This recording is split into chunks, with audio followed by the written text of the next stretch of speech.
So let me just explain in 2 minutes the Ukraine war. This is not an attack by Putin on Ukraine in the way that we are told every day. This started in 1990, February 9th, 1990. James Baker III, our Secretary of State, said to Mikhail Gorbachev, NATO will not move 1 inch eastward if you agree to German unification, basically ending World War II. And Gorbachev said, that's very important. Yes, NATO doesn't move, and we agreed to German unification. The U.S. then cheated on this, already starting in 1994, when Clinton signed off on basically a plan to expand NATO all the way to Ukraine. This is when the so-called neocons took power, and Clinton was the first agent of this. And the expansion of NATO started in 1999 with Poland, Hungary, and Czech Republic. At that point, Russia didn't much care. There was no border other than with the Königsberg, but other than that, there was no direct threat. Then the U.S. led the bombing of Serbia in 1999.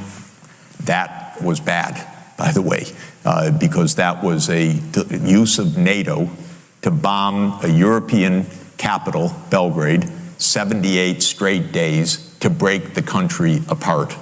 The Russians didn't like that very much. But Putin became president, they swallowed it, they complained, but even Putin started out pro-European, pro-American, actually asked maybe we should join NATO when there was still the idea of some kind of mutually respectful relationship. Then 9/11 came, then came Afghanistan, and the Russians said, yeah, we'll support you, we understand, to root out terror. But then came 2 other decisive actions. In 2002, the United States unilaterally walked out of the anti-ballistic missile treaty. This was probably the most decisive event, never discussed in this context.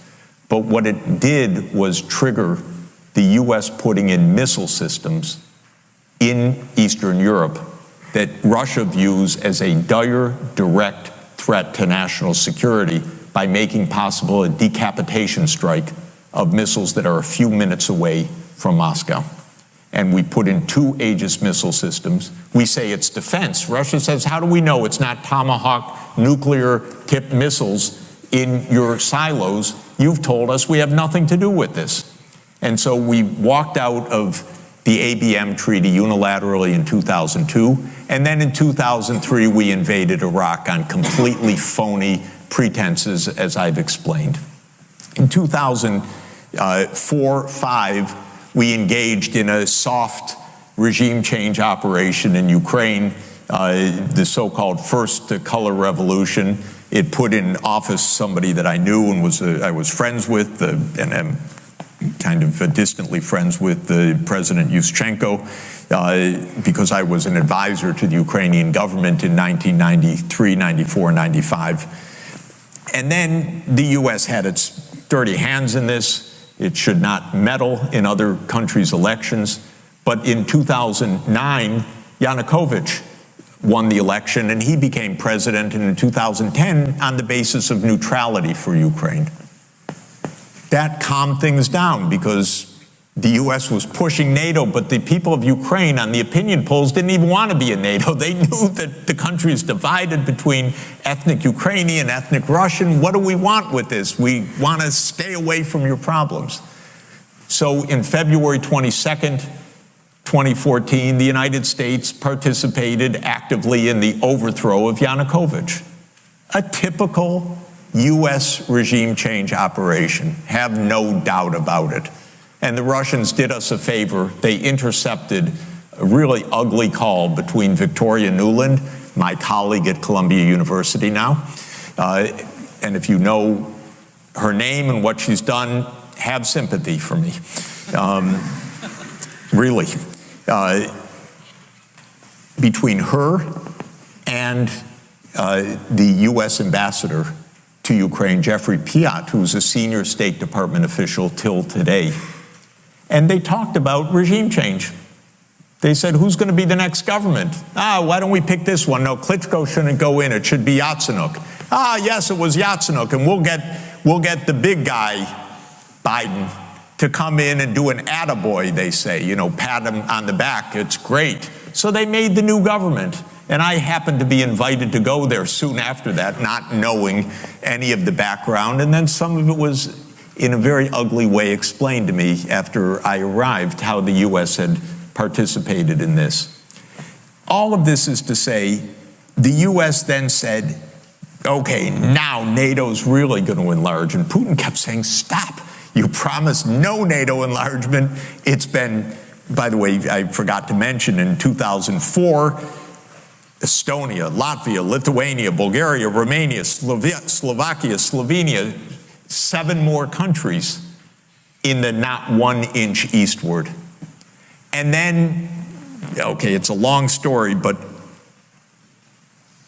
the U.S. kept rejecting the basic idea, don't expand NATO to Russia's border in a context where we're putting in goddamn missile systems after breaking a treaty. 2019, we walked out of the Intermediate Nuclear Force Treaty.